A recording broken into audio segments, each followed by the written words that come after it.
Welcome to the Wolf Connection podcast. I'm your host, John Kalfa. Let's talk about some wolves.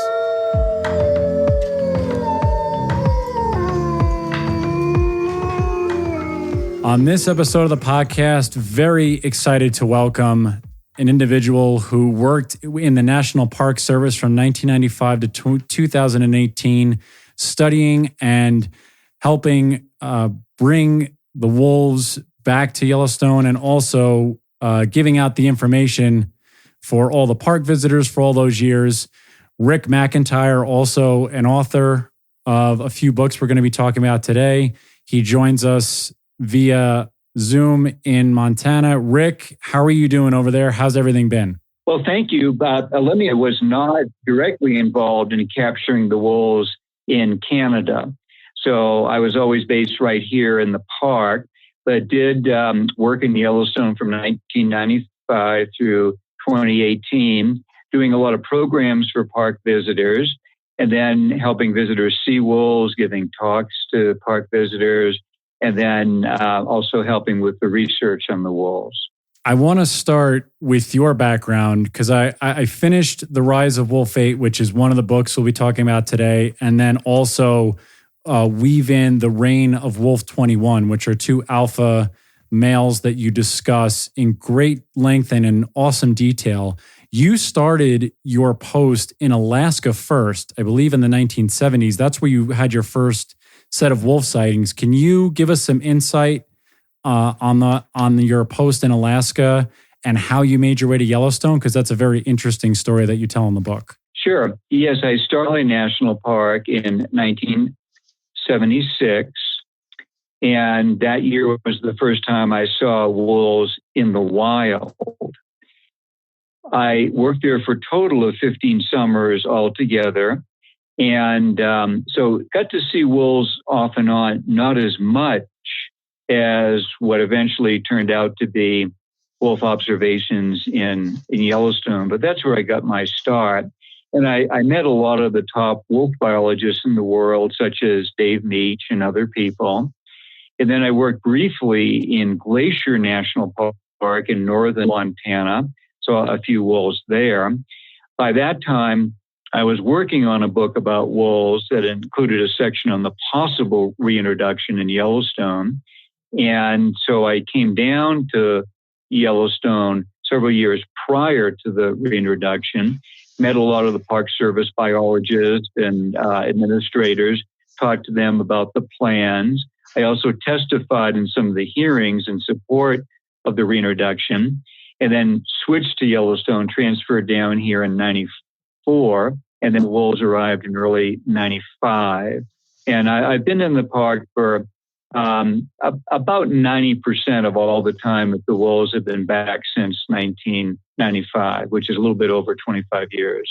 And I know when you got to Yellowstone, you almost had to, you were almost raising the money yourself. In the beginning of Rise of Wolf 8, when you were making your way to Yellowstone, there was a part where that position wasn't going to be federally funded.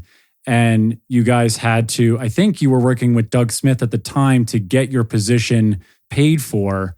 And you had to go around and do some speaking tours and just to get there. What was that like in that crunch time to get into Yellowstone before this reintroduction was set to happen? Well, that was with other Doug Smith. I only started working for him a few years after that. So yes, there was no funding available. And I asked my supervisor if it would be proper to see if I could come up with the money, a grant or whatever. He said yes. So it was kind of a difficult thing, but I was able to do that. And so that's how I was able to start. I had to overcome that hurdle. And so you get to Yellowstone and you witness this, and this is where we'll go into The Rise of Wolf 8, which is the first book out of the three. I believe it's a trilogy. In the first part of the book of Reign of Wolf 21, it says the two books out of the three. So what drew you to Wolf 8? Because I know when they brought the initial wolves down from Canada, they had set them up in different pens in different sections of the park. And Wolf 8 to much of your description was, I don't want to say the runt of the litter, but he was smaller than some of the other wolves that were in those litters. What were some of the characteristics and some of the things that drew you to Wolf 8 to make you write this book about him? Well, let me describe a little what the situation was when the wolves arrived. Wolves have a homing instinct. So if you bring a pack of wolves, a family of wolves, to a new area, they'll have an instinct to start to head home, which would mean going north.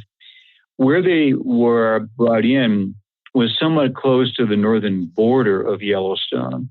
So within a few hours, they would have crossed that border, and that would have defeated the whole purpose of reintroducing wolves to Yellowstone National Park. So the idea was brought up to have acclimation pens. There were 3 packs brought in from Alberta in early 1995. One of those packs became known as the Crystal Creek Pack.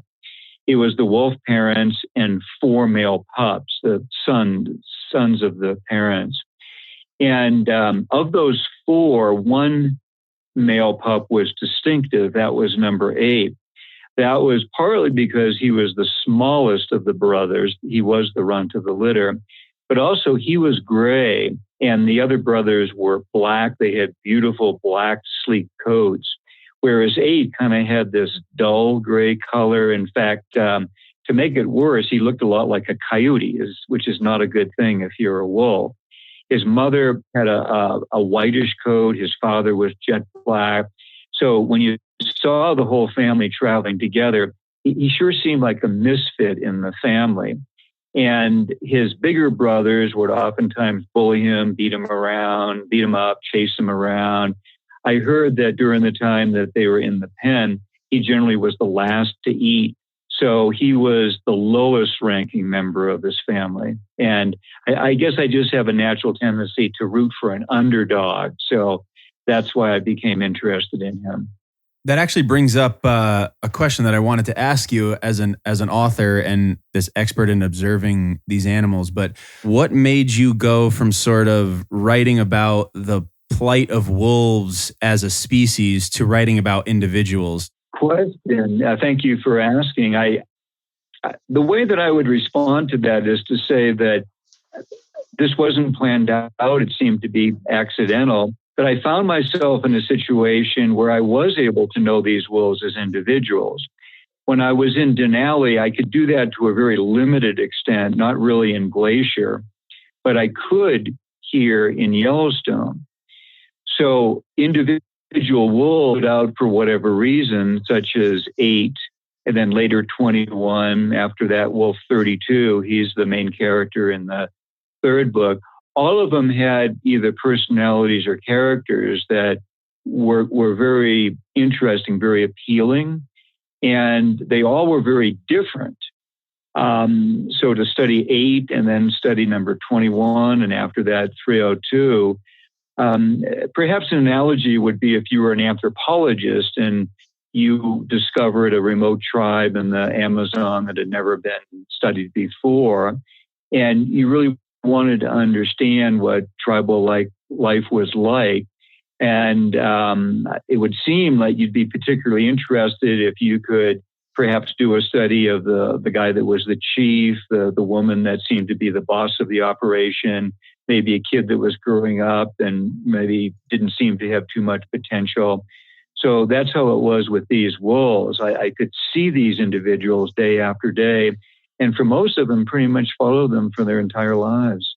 Yeah, because with 8, what I found so compelling that you really hit home about this, and then it carried over really into Wolf 21, is how different Wolf 8 was. He was, and please speak to this, because through your writing and through your observation, he was a compassionate alpha male that if I remember, and that's probably 20, or he was a compassionate male.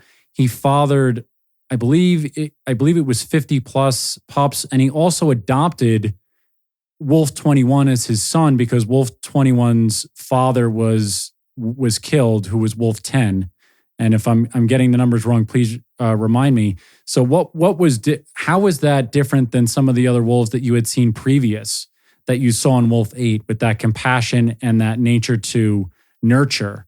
Well, yes, that story. So we'll go back a little bit in the sequence, the time sequence. So 21's mother, Wolf 9, and her mate, number 10, they composed the Rose Creek Pack. They were brought down at the same time as 8's family.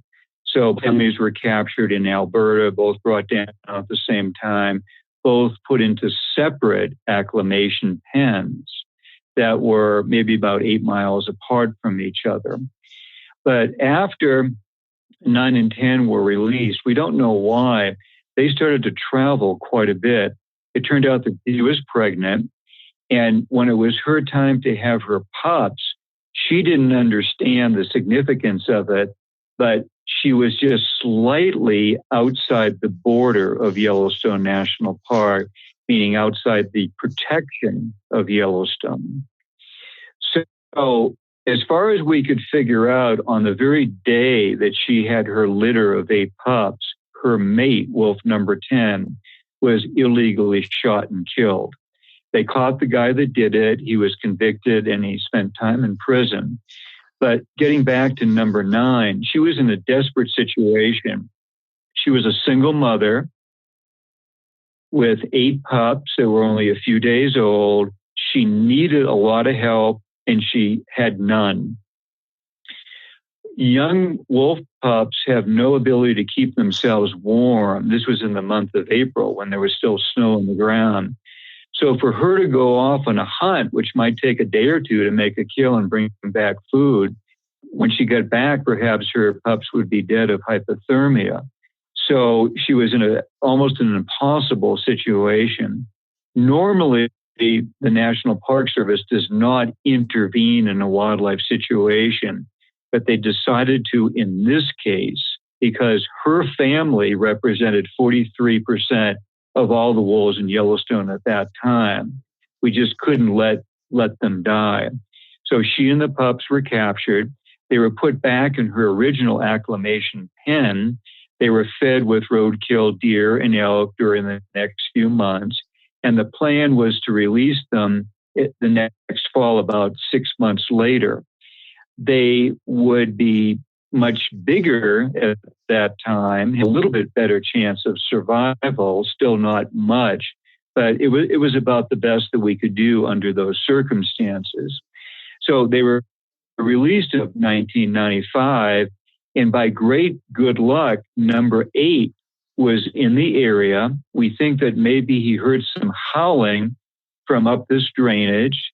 He walked up there, and I've often pictured what might have happened during those few moments when he came around a turn in the canyon. He looked ahead and he saw something that he had never seen before in his life. He saw wolves that were smaller than he was. He was always the very smallest wolf in his world because he never knew any wolves other than his own family members. And as soon as he saw those first few pups, an instinct kicked in, a paternal instinct. So he ran over, he made friends with them, played with them, shared food. The mother wolf, number 9, was watching from a distance. She was desperate for help. This undersized yearling male wasn't the very best candidate in terms of physical abilities, but he was there, he was available, and he had already made friends with her pups. So she invited him into her family as her new mate and as her alpha male. And that also involved the deal where he essentially adopted and raised those 8 pups.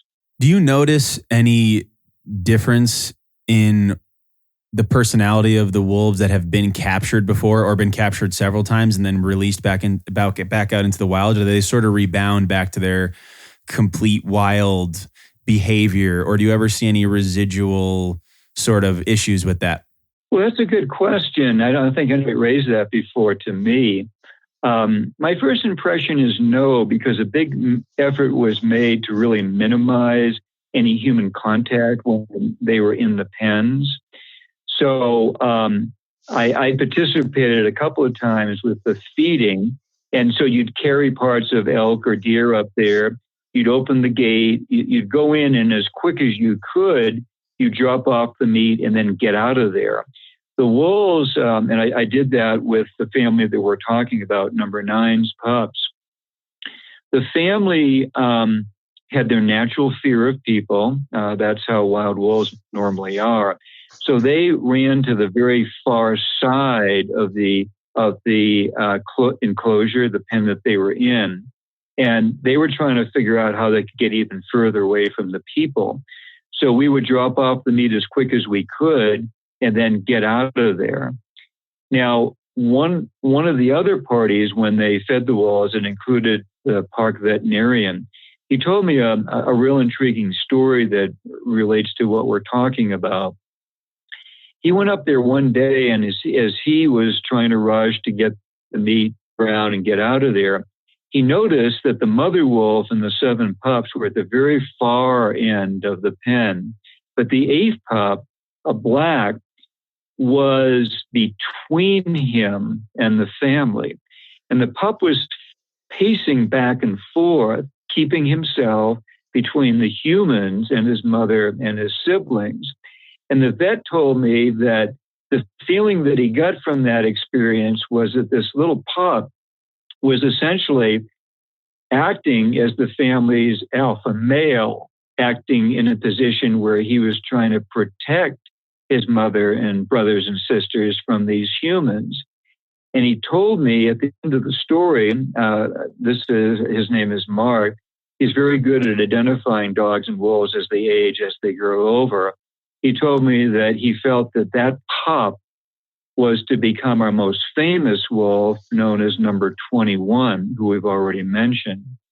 So 21 was one of the male pups that 8 adopted, and Mark's original assessment, it was something special about this little male pup, certainly turned out to be true. Yeah, and 21 being mentored, it seemed, or under the tutelage of 8, carried that forward when he became the alpha male of the Druid pack.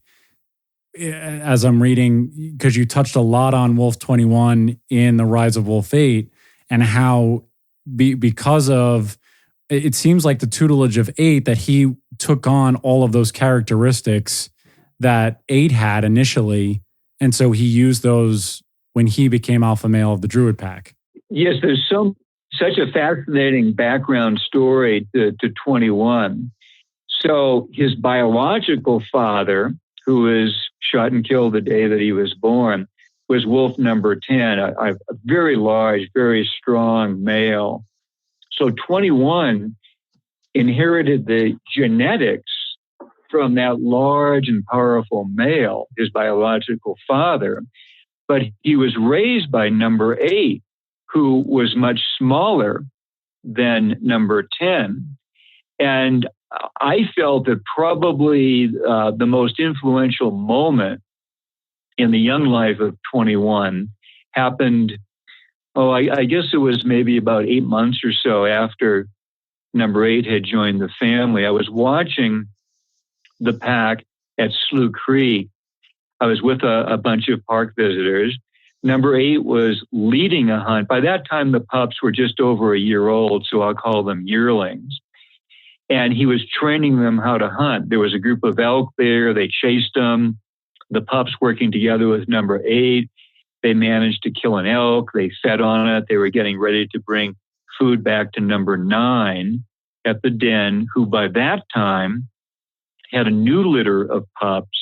And those pups had been fathered by number 8. But as they were getting ready to leave, I noticed that 8 suddenly stopped and he stared off on a ridge to the west. I looked up there expecting that he saw some more elk and he was going to think about maybe having another hunt. But when I looked up on that ridge, it wasn't elk that he was watching. It was a rival wolf pack, the Druid Peak pack. They were one of the groups brought in the second year of the reintroduction from British Columbia. And out in front of the Druid wolves was their alpha male, number 38. And 38, just a couple of months prior to that particular day, had attacked 8's original family, and 38 had killed number 8's father. So here's a situation where 8's father is charging downhill at number 8, the smallest of the sons, and 8's job as the alpha male of the Rose Creek Pack is to protect and defend those young wolves that he had adopted.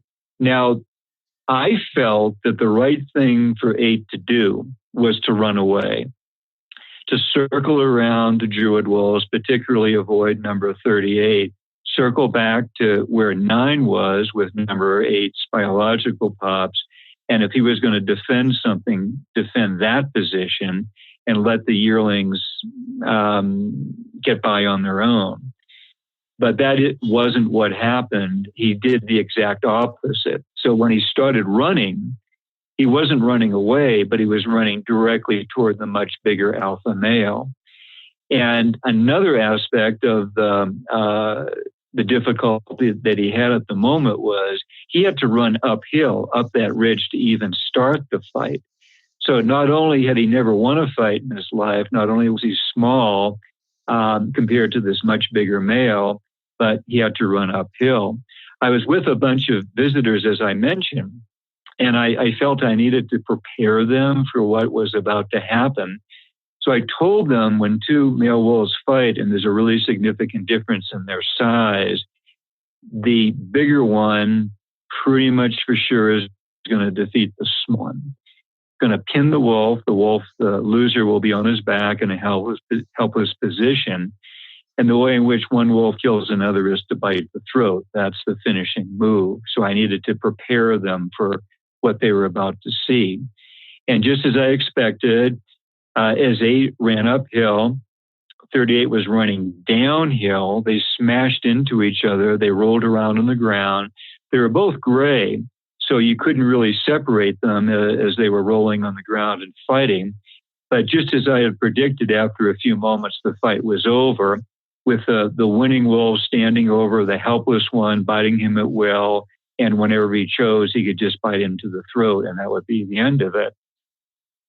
But the winner was little number 8. I don't know how he defeated the much bigger guy, but somehow he won. So he beat up 38. He bit him all over. All the other yearlings ran up, including 21, to watch their father with this impressive victory over the bigger male.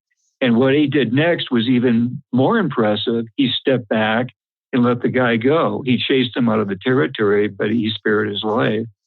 So 21 in particular witnessed that from just a few feet away. And one of the major parts of 21's life story, he was our all-time greatest heavyweight champion, undefeated in battle.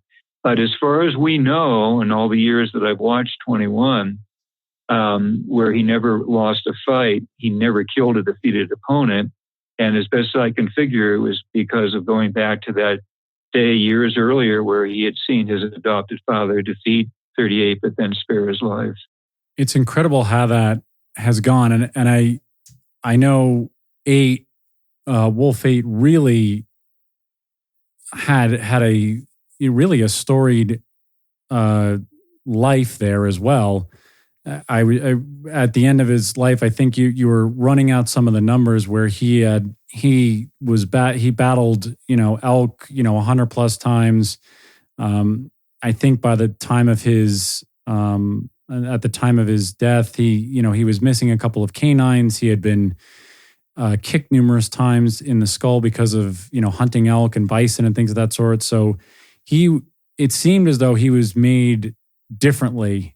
Would you find that to be accurate? That he just seemed like he was small but mighty in the way that he was made, and the amount of, I guess, punishment he was able to take and still really soldier on and be the alpha male for that pack for as long as he was.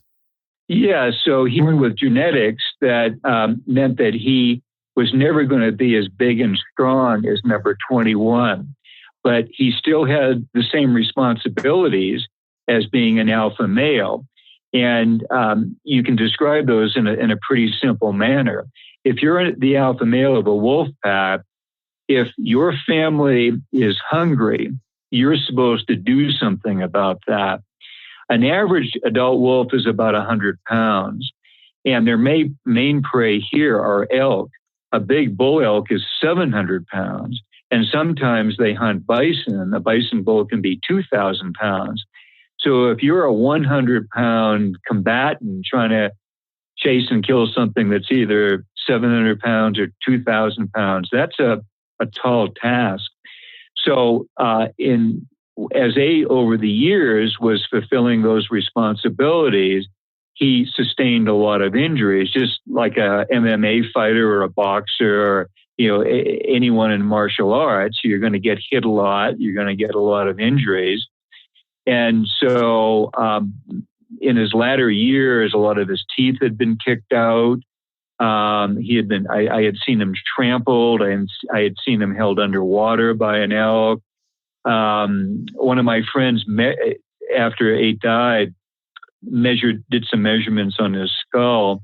He found that one of his canines had been broken off, and one of his molars at the back of the jaw was missing as well.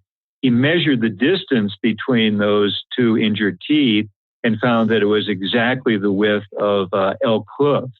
So it pretty much for sure meant that those injuries were caused when he was trying to kill an elk.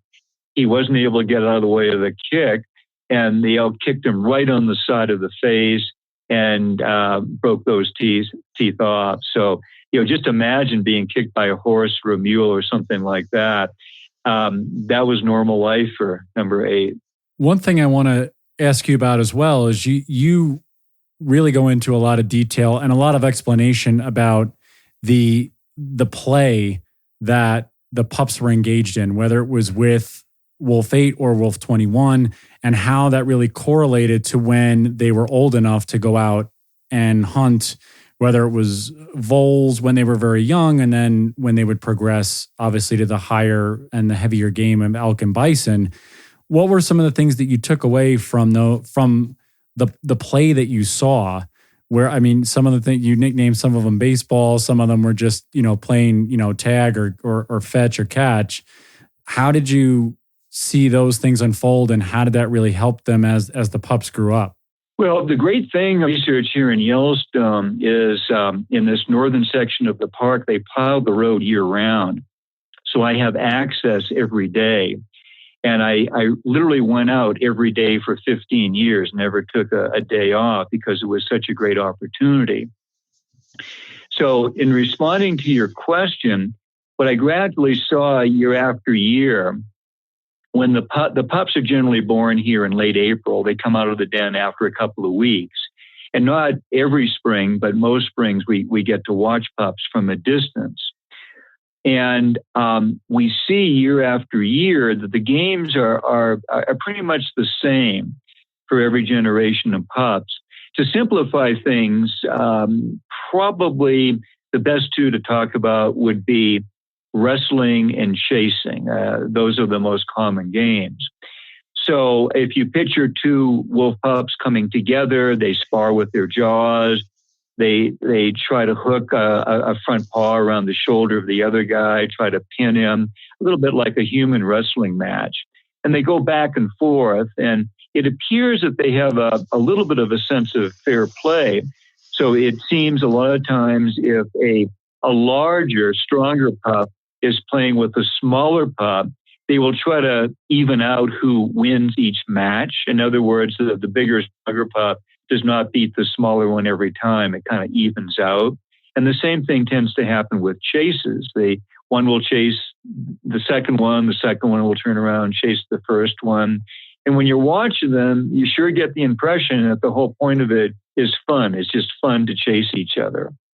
Now, when 21 left his family at 2.5 years old, he joined a neighboring pack known as the Druid Peak Pack. And I was especially interested in how 21 would act as a father to his own biological pups. So I had a lot of observations of that in particular. And it was especially intriguing as 21 became an adult and was such a big and strong wolf physically. He really seemed to love playing with his pups. And it was like he would revert to being a pup himself. So when I talked about pups trading off and who chases who, that's what he would do. He would chase a pup for a minute or two and then stop. The pup would stop. And then 21 would sort of act like he was afraid of the pup. He would run off, and that would cause the pup to chase its father. So they would go back and forth trading off who would chase who. But it was even more interesting when they would wrestle, because 21 was maybe 120 pounds by that time, much bigger than average. So you'd see him wrestling with maybe a 15 or 20 pound pup. And it seemed his operation he would wait for the pup to give some sort of a bite to 21's hind leg or front leg. It didn't really matter where the pup would try to grab him. And as soon as the pup would do that, 21 would flop over on his back, indicating that the pup had just defeated him in a wrestling match and pinned him. So you can tell from that story that 21 was pretending to lose the wrestling match, pretending to lose the chasing game with the pup. And I think all the pups really understood that it was pretend. So you chase me for a while, then I'll chase you. And even if your playmate is the biggest and the strongest wolf in the pack, if it's an alpha male like 21, he operated just like the pups did. They trade off who wins and who loses. Yeah, and like you said, those were things that he took from his adopted father, 8, and he transferred those things to 163, right? There was a lot of that sort of, he learned, these tactics or these games from 8 because 8 would play with him as a pup. I'm talking about 21. And then 21 was doing those same things with his pack and then his one of his pups, 163. Is that, is that accurate? Yeah, so it was able to, any young boy growing up with a great father, where the father would play with him, maybe wrestling, chasing, baseball, whatever. And then when the boy grew up and he became a father himself, he wanted to follow the role modeling that he had from his own father. So yes, I think it was exactly like that. Now, another aspect of this that I think you might have referred to a little bit earlier was most of these games are the perfect preparation for what the pups are going to have to do as adults. So in Yellowstone, the most common cause of death for wolves, since it's a protected area, no hunting or trapping, is to die fighting to defend their territory from rival packs. That's how wolves control their own population numbers.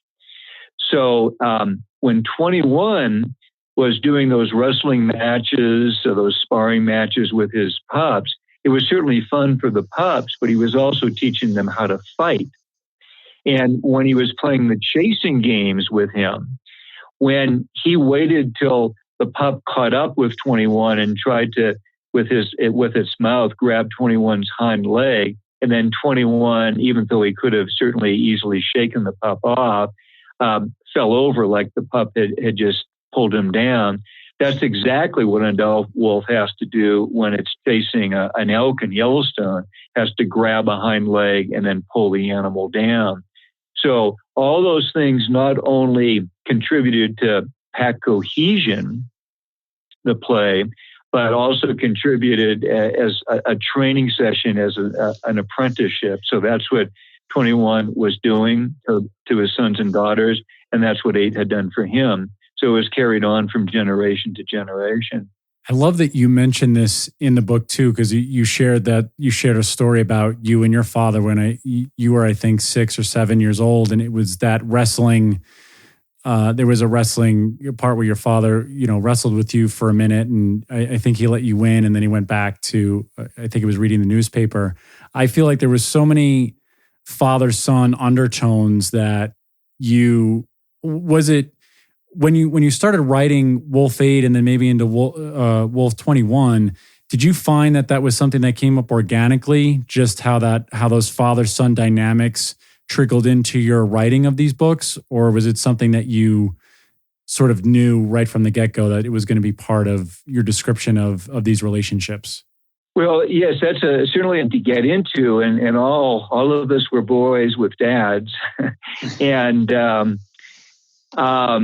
my father was an engineer. He was also a veteran of World War II. And as was the case with many dads during that period, he was very quiet, didn't really say much. He was very reserved. So he was not really very interactive with myself and my older brother. It was just two boys in the family. And it seemed like he was always tired after work. He worked real hard. And so we never really expected that he would be too interactive with us. But he knew I liked wrestling. I liked watching on TV with the other guys in the neighborhood. We would have wrestling matches and games and things like that. So one day we were just both in the living room. I was maybe 6 years old or something like that. And out of the blue, he said, well, let's wrestle for a bit. And boy, I thought, that's great. Yeah, let's do that. And just like in the stories of 21, letting the little pup win the wrestling match, that's exactly what my father did for him. And he actually only did that with me once, but I remember it many, many decades again. So it really had a big impact on my life. If nothing else, it showed that maybe he cared more about us as sons than what maybe he could express verbally. So it was a very important moment in my life. And it shows through your writing, and you really go into depth about just the relationships between Wolf 8 and Wolf 21, and then how 21 carries those things onto when he's an alpha male of the Druid pack. I want to go back just for a second because you had said something earlier that I'd love for you to describe a little bit more. There were some observations I know that you and your fellow colleagues had where some of the pups, where they were crossing the road and the pups would be fascinated with the pavement and they would stop and wrestle in the middle of the pavement for sometimes, up to a half hour. And you're playing traffic cop with the cars that are coming back and forth, trying to keep the cars away and trying to chase the wolves away. So what are some of the things that you and your colleagues would have to do to keep that human and wolf distance so that they wouldn't get too used to, human being as close to humans as they could be? Yeah, that's an interesting thing to get into. I'm sure all your audience are familiar with school crossing guards, where there's crosswalks and kids are walking to school or walking home. The crossing guards have an orange vest and a red stop sign. So I was issued both of those things. And 21 and his longtime mate, number 42, they had a den north of the road. But to hunt and return to kill, they generally had to cross to the south. So at a certain point, as the pups grew older, like young kids, they wanted to follow their parents around or the older wolves in the pack. So I'm sure 21 would have preferred that they didn't follow him. It would be very quicker if he could just do it by himself, return to a carcass and bring the meat back. But we had this one day where several of the adults crossed the road, and lagging quite a bit behind were most of their pups. I forget how many, maybe 8 or 10, something like that. There were a couple of litters. And we were hoping that the pups would run back uphill to what they knew, or they'd cross the road and follow the older wolves. But they lingered on the pavement and they started to sniff around, and probably there was a run over squirrel there. So there were different things for them to investigate. So I had already called the law enforcement rangers to help me out. I had a guy that was working with me at the time, and he was on the other stretch of that section of the road.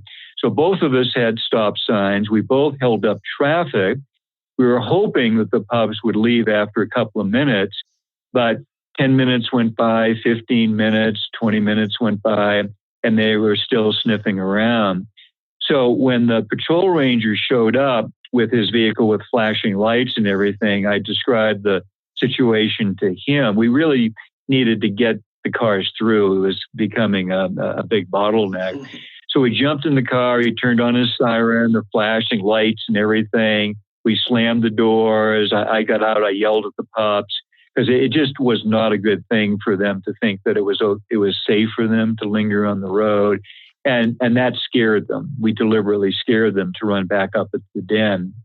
And so that is a big issue in any national park. You don't want animals lingering on the road. You don't want them to be hit. You don't want them to get used to people, particularly if it's a bear or a wolf.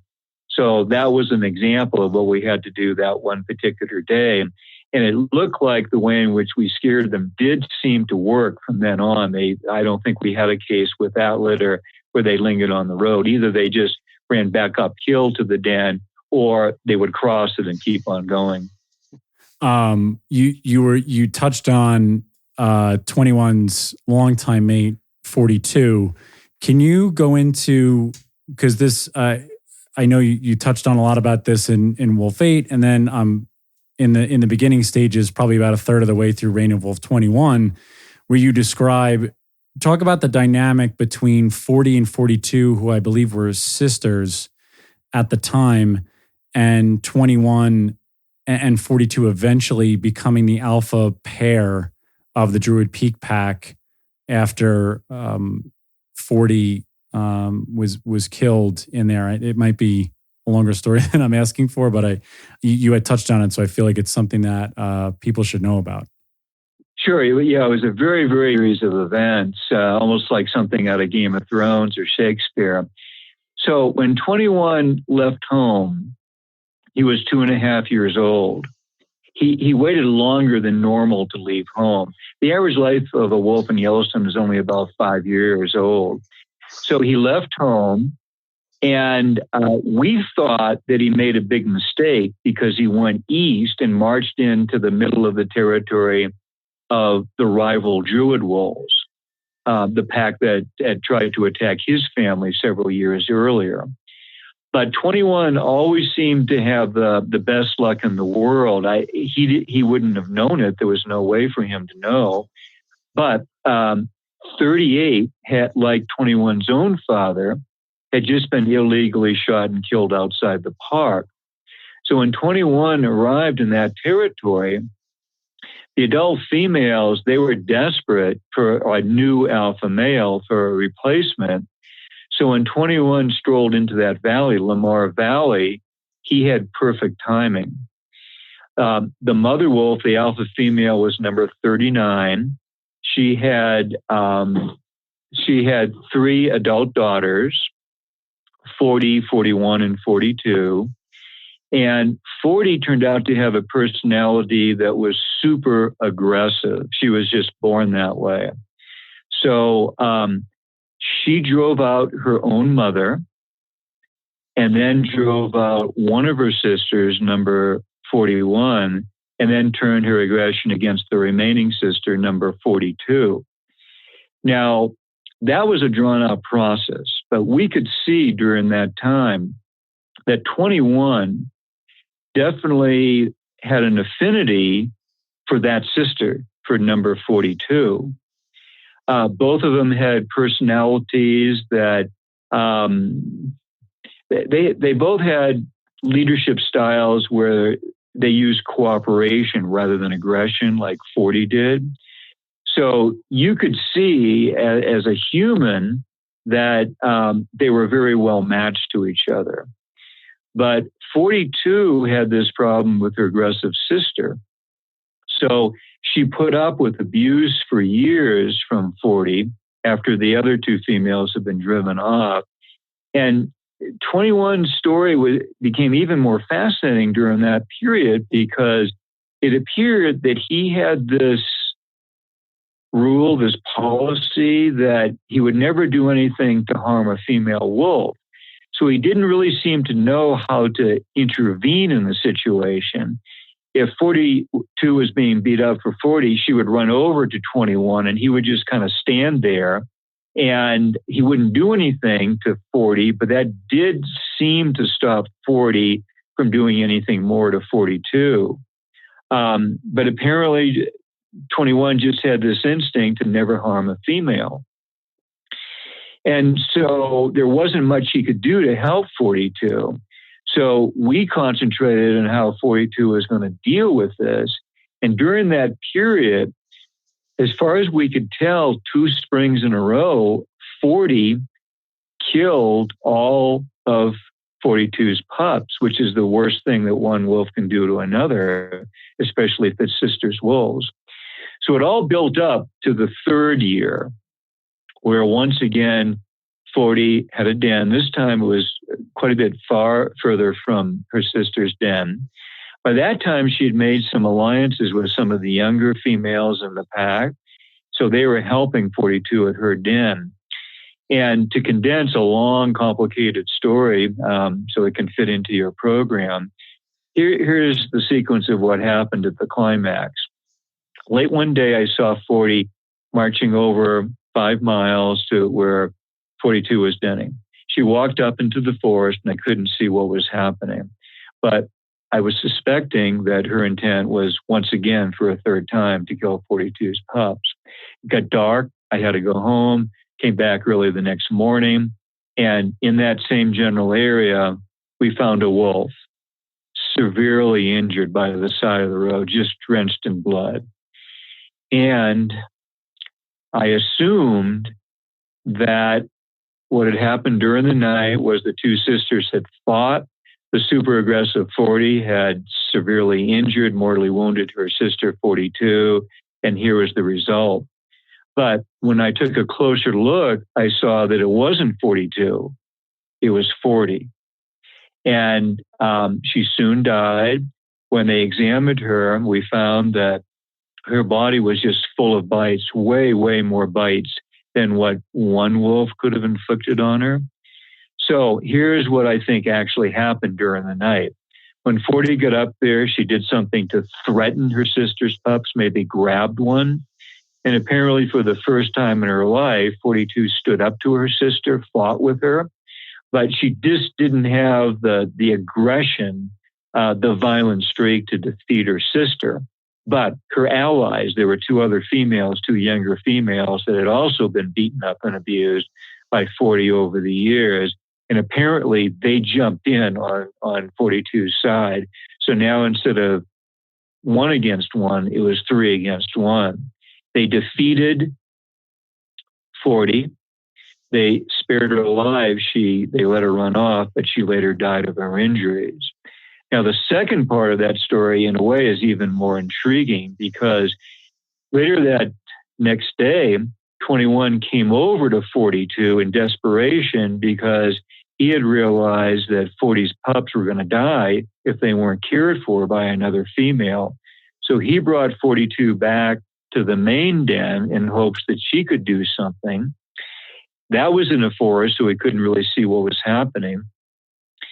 About an hour later, 40 came out of that area, went to her den, and over the next day, day and a half, she carried one by one all of her pups in her mouth to 40's den. She got another female in the family who also had pups to bring her litter there, so everything was centralized, way better organized when 40 was there. And then it took us, 6 or 7 weeks. But eventually, watching every day, hour after hour, we had a moment where we saw the 2 mother wolves come into a meadow in the den forest, being followed by their pups. An average litter of pups is 6. And as the 2 mothers crossed the meadow, a line of pups followed single file, and we counted 21 pups. So that was the proof that 42 had spared her sister's pups and over the months had actually raised her sister's pups despite the bad blood between them. So that's the story of 42. You're right. It's something, it's so wild because, and you have so many of these stories laid in throughout, and there are little instances where you don't think it's factual or true, but you lay it out so beautifully in both of these books. I know I want to make sure that we hit on everything. I believe we hit on most of the things here. Yeah. Before we wrap up, I had a question more about what the schedule is like for a wolf observer. Like when you have a day out, when you were observing every day, what did a day look like? Like how long were you out there? When did you get up? Where did you go first? What were you looking for? Yeah, thanks. That's a good question. I'm sure your listeners would be interested in that. So, like most wild animals, wolves have their peak of activity very, very early. So I need to be out there at what we call first light, which would be about a half an hour before official sunrise. So in the summer, that means I have to get up at about 3:15. So I can get ready, get a lunch, have breakfast, do everything I need to do, and then drive to where I can find the wolves in time for there to be enough light to see what they're doing. So on the long days of the year, that would be about 5 a.m. Yellowstone is mostly open country as opposed to a thick forest. So the vast majority of days we do find the wolves. Some days we have them in sight from dawn to dusk. Some days only a few hours. Other days maybe only briefly and occasionally not at all. But I want to be watching them every second that they're visible.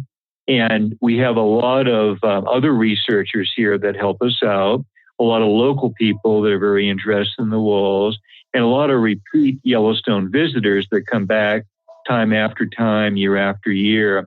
So we all work together in finding the wolves. We all work together in watching the individual wolves, especially if it's a large pack. No one person can document everything that's going on. So let's say perhaps I'll be watching number 21, and then someone 10 feet away from me will say, hey, look what 42 is doing. And that alerts me to break off from 21. And so it's definitely a joint effort with all of us working together. And then if I miss something where I'm not in the right place at the right time, someone else will give me a report. I'll put that in my notes. And then in many cases in my books, I'll say that I'll mention the person's name, told me about the incident, and then describe it. So I always like to give people as much credit as I can. It's amazing because and just to rattle off some of your numbers, and I mean, to me, these are incredible accomplishments, and they're written in the book, and you've had over 100,000 wolf sightings. I don't know if you compared this to Cal Ripken, but Cal Ripken's consecutive baseball streak, or if it was Doug Smith, I can't remember. But you once went out, I think, for 6,175 days straight to go observe wolves and look for wolves and study them and observe them, and that is an Iron Man streak if I ever heard of one, especially with the hours that you've put in, the notes that you've taken. Yeah, it's unbelievable the amount of work that you've done and the amount of information that you have at your disposal for anybody who's there. Real quick before we sign off, I want to ask you one last question. Then I do want to tell people where they can find the books and find out about your third book. My final question to you is, when you hear the word wolf, what's the first thing that comes to your mind? Well, let's see. That's another real intriguing question. Never quite thought about it like that. That this may seem to be a strange answer, but the first word that comes to mind is responsibility. That a wolf like number 8, a wolf like 21, wolf like 42, their whole life was based on the issue of fulfilling their responsibilities. So I think I mentioned briefly that if you're an alpha male, if your family is threatened, you're supposed to do something about it. If your family is hungry, you're supposed to do something about it. So you have to be willing to fight to defend your family. You have to be willing to risk your life to feed your family when you go out on hunts. For the females, it's the responsibility of running the pack. We've learned here that it's not the alpha male. It's not the big, strong, big shot that runs the show. He just works for her. So the alpha female is the true leader of the pack. And 21 totally accepted that the relationship that he had with 42, she ran everything. He had his responsibility, she had hers, but she was the boss of the pack.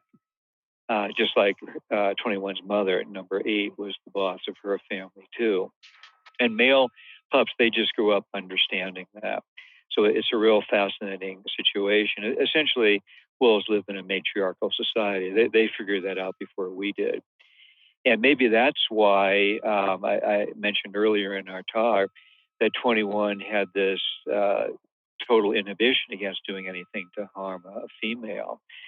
I remember once, a few years ago, there was some riot in some big American city, and they had a clip of a 6'2" teenage boy being confronted by his 5'2" mother, who was just as angry as she could be for what he had risked himself by going there. And she was just slapping in the face, slap after slap, and he was just standing there taking it, having no ability to do anything to control his mother. So I oftentimes think of that as it compares to wolves. Amanda to Elena. So yes, it is a matriarchal society.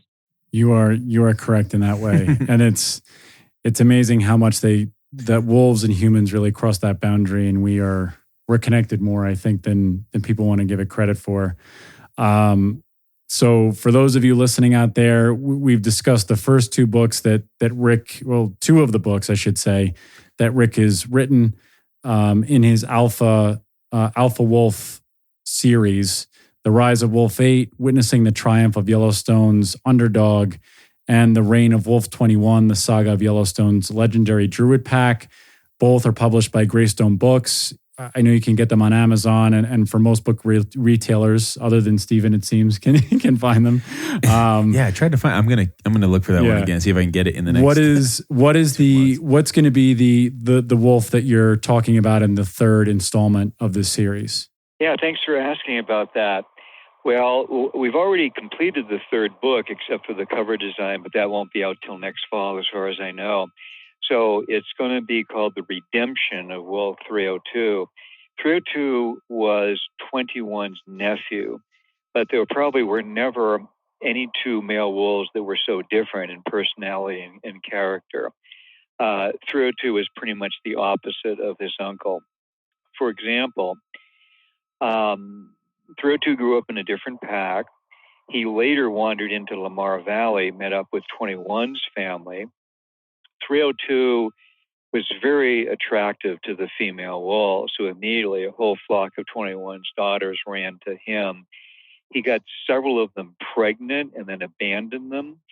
And that year, 21 had to raise his own pups along with 5 pups that had been sired by 302. Later, after the death of 21, 302 joined the Druid Pack with his nephew, and 302 was just not cut out to be an alpha male. So he was deposed by his much younger nephew. And then the rest of 302's story, as the years went by, was his attempt to redeem his life and to make something out of himself. So he had been exposed to the role modeling of 21 and the role modeling of his biological father, who was very much like 21, and his nephew, the new alpha male, who was also like 21. And eventually, against all odds, against all of our expectations, 302 began to change when he became a very old wolf, and he became a wolf that was very much like 21. So it's a story of redemption. That's fantastic. I can't wait to, like I said, I'm going to be finishing Reign of Wolf 21. It's in my collection now, and I can't wait for the release of your next book for 302. Rick, is there any social media we can promote for you so that we can get that out there for people to follow you and listen and see some of the information that you have? No, I think we can just leave it at that. Let me briefly mention that there will be a fourth book, and that's going to be called Alpha Female, and it'll be about the great alpha females that I've known in my life, including a famous granddaughter of 42 and 21. That's the '06 female, but we can maybe leave that for a later interview. Absolutely. When these books are on their way out, I would love to have you back on. We would love to do another podcast with you. We have information that we could go on forever. But Rick McIntyre, thank you so much for your flexibility and your tireless work, working with wolves and educating the public and just being this wonderful human being that you are. So thank you so much for coming on today with Stephen and myself. We appreciate you. Yeah, thank you so much. Okay, I had a great time. You guys are great interviewers. Thank you for having me. No problem. Thank you, Rick. Howls to all of you out there, and we will speak to you next time. Bye, everybody. Bye.